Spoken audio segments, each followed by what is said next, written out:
Ayan, PJ, meron kasing meron kasing nagpapatanong kung bakit daw hindi ka namin kasama. Pupunta ka daw ba dito sa Mindoro?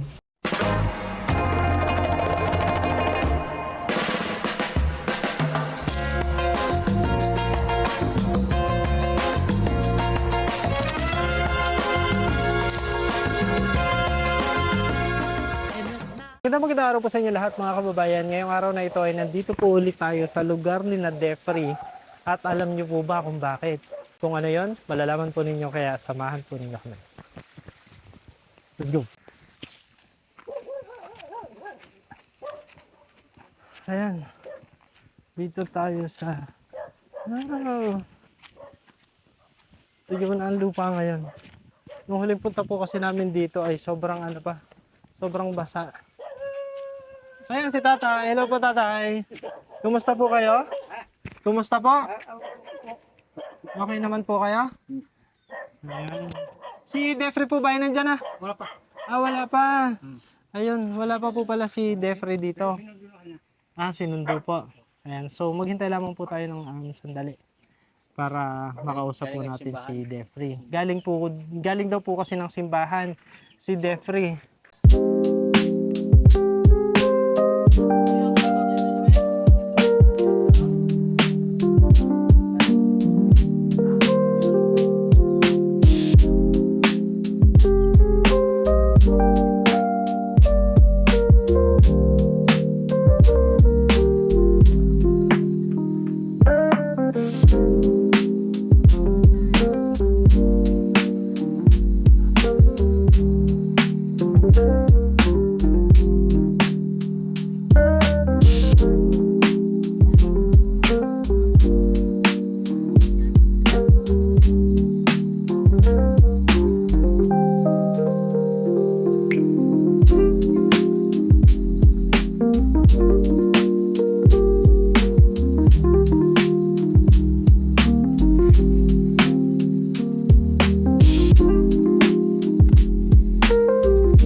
Magandang araw po sa inyo lahat mga kababayan. Ngayong araw na ito ay nandito nga po tayo at kasama natin si Defree.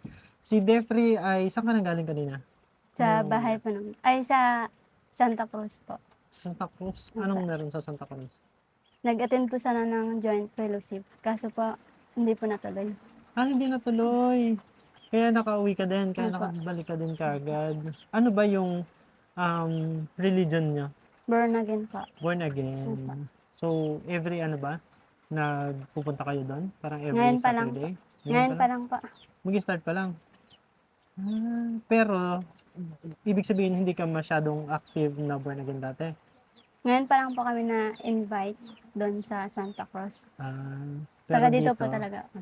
Dito. Pero matagal ka ng born again, matagal ka na active sa Opo. church. Very nice. So, napanood mo ba yung iyong video? Napanood mo na? Opo. Kamusta naman? Anong masasabi mo dun sa video na napanood mo? Okay naman po. Okay naman? Naikwento naman ng maayos yung kwento ng buhay mo? Ayun. So, sino pa ang ibang nakapanood bukod sa'yo? Mga pinsan ko po. Yung mga pinsan mo? Anong sabi nila? Ah, Okay naman. Ay, kinikilig si Defree. Parang kinikilig si Kinikilig Defree, oh. Kinikilig Kinikilig si Defree. Hindi, ano lang yan. Actually, napaka-ano nga nun. Medyo mahihayin pa kasi yan si Defree. Kailan ang balik mo ng school? bukas po ng hapon. Bukas ng hapon, sino maghahatid sa'yo? Baka kuya ko po. Magmumotor. Saan ka sa motor? Opo. Depende po bukas. Depende pa bukas. So, nung dun sa, di ba yung pagkagaling namin dito, ano yung ginawa mo dun sa yung natanggap na pera Tinago ko po yung iba, tapos yung iba po, binigay ko po sa tatay. sa kay tatay? Opo. Actually, mga kababayan, nakita ko po yun. Yung bago kami umalis, nakita ko na binigay niya sa tatay niya yung pera. Kaya sabi ko, itong batang to, ano talaga to. Kumbaga, nandoon yung kanyang pagmamalasakit sa pamilya. Saka talagang yung tiwala niya sa kanyang tatay bilang siyang nagpo-provide, hindi maitatago. Sabay, talagang nandun yung pagmamahal niya sa kanyang tatay. So, handa ka na ba sa pagpasok mo sa school? Opo. Hmm. Kailan ka bibili ng gamit mo? Sa bukas pa ng hapon. Bukas ng hapon. Opo. Yun ba ay sapat na? Sapat na para sa iyong Opo. Sapat na po. sapat na. Oh, mabuti naman. So, napanood mo yung video. Nagbasa ka ng comic? Kamusta Opo. naman yung comic na nabasa mo? Okay naman po. Meron Magaganda bang- po. Magaganda naman. Yung isang comment doon na sobrang tumatak sa'yo. May natandaan ka? Meron po. Ano? Yung isang comment po doon na sana makapagtapos ka ng pag-aaral at mag-aral ka ng mabuti. Nilike mo ba? Hindi naman. Ah. Pero ano yan, actually napakaraming um, talagang nag-comment, very positive comments na na-receive dun sa video. At dun po sa hindi pa nakapanood, yan po ay in-upload natin sa main page ni Pugong Biyahero sa kanyang YouTube channel. And gusto po natin magpasalamat dun sa mga tao na napaka-positive ng reception dun sa video at talagang nandun din yung paniniwala nila na kagaya ng observation natin kay Jeffrey, nakitaan nila si Jeffrey din talaga ng determinasyon at saka kumbaga yung pagsisikap na makapag-aral nabakas talaga doon sa video. So maraming mga viewers na nag-send sa atin ng pagbate kasi nga natagpuan natin itong si Jeffrey at marami talagang na-touch kasi maraming nakarelate, nagsabi na ganun din yung kanilang buhay dati, naranasan din nila yung mga naranasan ni Jeffrey at marami ang natutuwa dahil nga sa kabila ng mga hirap na pinagdaanan ay hindi sumusuko itong si Jeffrey sa kanyang pag-aaral. Di ba? So, napakaganda ng video na yon. May mga nag-message na ba sa'yo na for example kaklase mo na napanood yung iyong video? Wala pa po. Wala naman. O, Wala hindi pa pa. siguro nila napanood, no?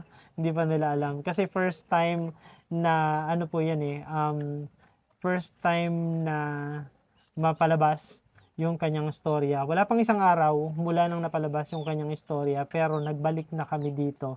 At may mabigat na dahilan kung bakit kami nagbalik. Meron ka bang idea kung bakit nandito kami ngayon? Wala pa. Wala siyang idea. Wala pa siyang idea. Kasi wala pang 24 hours na na-publish yung video ni Pugong Biyahero kagabi. Pero meron pong or marami-rami na rin na mga kababayan natin na nag-reach out sa atin dahil meron silang gustong ibigay bukod sa pagbati dito sa kay Jeffrey. So meron din syempre yung mga ilan na viewers na may concern tungkol sa pagkakaroon ng boyfriend. Diba? Opo. Which is, I think normal naman, especially for viewers na merong mga ganong concern. Pero, yun nga, ito namang si Jeffrey, unang-una, hindi naman na po minor de edad itong si Jeffrey. Siya ay 21 years old na, and yun yung first boyfriend niya. At hindi pa naman sila nagkikita. Saka isa sa mga bagay kasi na nilinaw talaga ni Jeffrey, ang kanyang prioridad ay ang pag-aaral. Tama? Opo. Ang makapagtapos ng pag-aaral, no? Meron ka bang plano makipagkita daw sa boyfriend mo? Pag nakagraduate na po. Pag nakagraduate na, di ba? So pag nakagraduate na siya, makikipagkita doon sa boyfriend niya. Nabanggit mo ba doon sa boyfriend mo na meron kang na interview ka namin?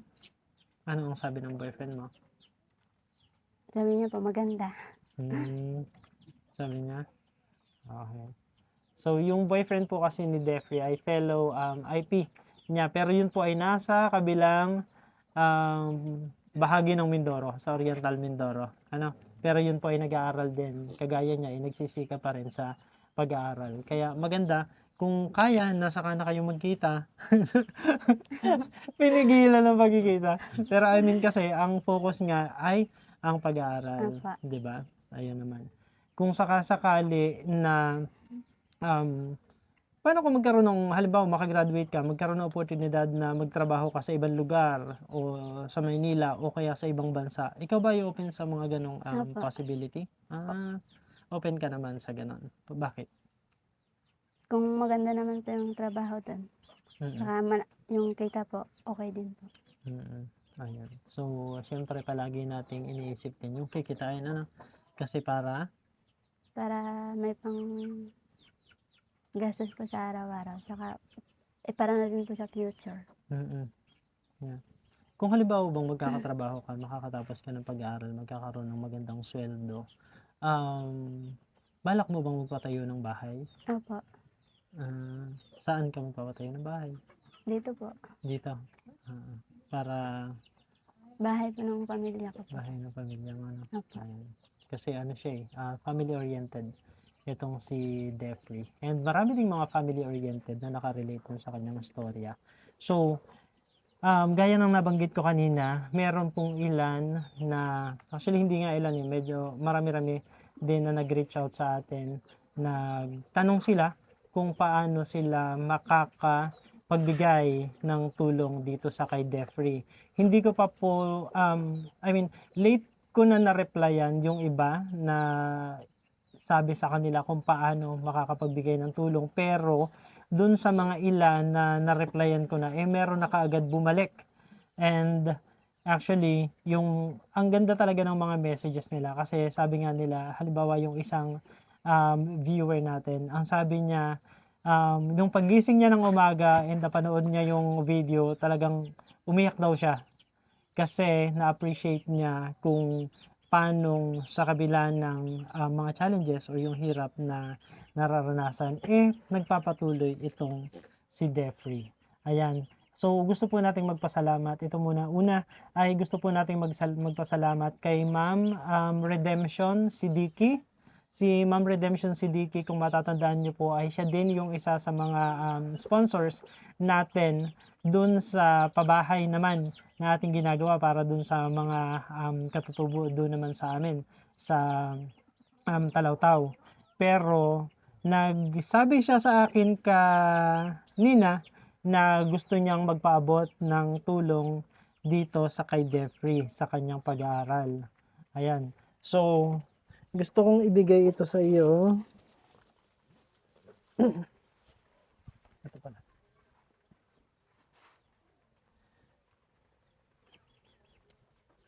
Yeah. Okay. So, ito ay nanggaling kay Ma'am Redemption Siddiqui. Si Ma'am Redemption Siddiqui ay mula sa US. So, ang sabi niya sa akin, gusto niyang bigyan ka ng para sa iyong pag-aaral. So, bigyan kita ng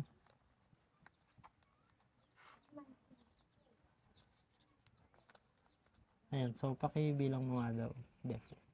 1, 2, 3, 4, 5. Ayan. So, 5,000 pesos. Yan po ay pinapaabot ni Ma'am Redemption Siddiqui.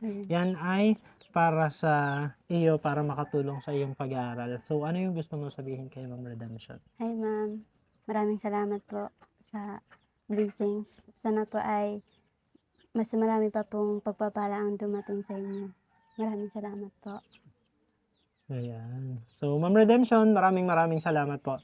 And hindi lang si Ma'am Redemption yung nag-reach out sa atin para magbigay ng tulong dito sa kay Defrey. Meron pang another sponsor na kausap ko din siya kanina. Okay. Eto. Oh, binati niya din ako ng happy birthday. I want to greet you a very happy birthday. Sabi niya sa akin, we're the same age and we're getting older together. Sabay kayo. So pareho, magkaedad kami ni Ma'am Reds. Hello Ma'am Reds. Thank you so much po. And kanina din kagad, nag-send rin kagad siya ng financial support para dito sa kay Defree. Ayan, ang sabi niya. Ito, sabi niya, basahin ko lang po kasi parang ganito yung mga talagang sinasabi ng mga viewers natin. I watched Sir Paul's vlog this afternoon and her story really touched my heart. I can see how determined she is to finish her studies. I truly admire her dedication and willingness to achieve her dreams. So, napakaganda, di ba? Opo, ang So, ganda po. ang ganda, di ba? So, talagang, kumbaga, nakikita din talaga nila na yung drive mo para makatapos sa iyong pag-aaral. So, ito si Ma'am Reds. Ma'am Reds, maraming salamat po. Siya ay nag-send naman ng, ito, 3,173 pesos. Ayan. Si Ma'am Reds, nag-send siya ng 3,173 pesos. And hindi lamang yan, meron pa pong isa na nag-send din kanina ng financial support para din kay Defree. Hanapin ko lang po ang kanyang pangalan.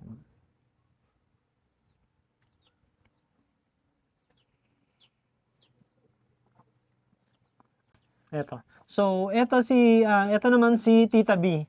Ang sabi niya kasi sa akin ay just call her Tita B. So, hello Tita B, maraming salamat po. Sabi niya, sobrang natuwa siya dun sa after niya mapanood yung tungkol sa buhay mo. Tapos tinanong niya ako kagad kanina, kailan ka ba makakabalik kay Defree? If ever, sabi niya, just asking lang. And then, nabanggit ko kasi kanina, while we're driving, galing kasi kami dun sa kabilang sitio po, nag-mission din kami. Then, nung way namin papunta dito sa kala Defree, so sinabi ko sa kanya, napupunta po kami kay Defree. Kasi nga, meron ding mga ibang viewers or sponsors na gustong magbigay ng tulong para sa kay Defree. So, ang ginawa niya, nag-send din kaagad siya ng financial support through my GCash account. And, GCash ba? Yes. So, via my GCash, nag-send naman si Ma'am Marilyn. So, okay. Hindi ko sure kung hindi ko kasi natanong if I can divulge the real name, pero siguro siya si Ma'am Marilyn, pero ang sabi niya itawagin lamang siya na Tita B. So si Tita B ay nag-send naman ng 6,016 pesos and 57 cents. So ibig sabihin yun ay dagdag doon sa sinend naman ni Ma'am Reds na over 3,000. That's 3,173 pesos. So, magkano yun pag inad? Magkano yun pag inad? Wait lang. 6,000. Ano ba yun? 6,016. Okay. So, 6 plus 3, 9,000. So, parang almost 9,200, no? 9,000. 3. Kano pa yung una kanina? 616.57. 6016.57. 57. Tapos yung isa pa. Plus 3,000, ano yan? 3,173. So, yun po yung total. 9,189.57. So, ibigyan natin kay Defree ang 9,000. Okay, hindi ko eh. Yes. Kamay. Ano mo yung kamay mo? Ayan. So, bilangin ko lang para malinaw po sa ating mga viewers, and of course, para makita din nila na talagang ang mga ibinibigay po ng ating mga sponsors ay 100% po na ibinibigay po natin yan sa ating mga beneficiaries. So, 1, 2, 3, 4, 5, 6, 7, 8, 9,189.57 na. So, 200. O, wag mo na akong suklian. O, para sa'yo na yan. So, 9,200 plus 5,000 is total 14,200 pesos. Tama ba? Ayan. So, ano muna yung gusto mong sabihin kay Ma'am Red saka kay Tita B, kay Ma'am Marilyn? Sa mga nagbigay po. Yes.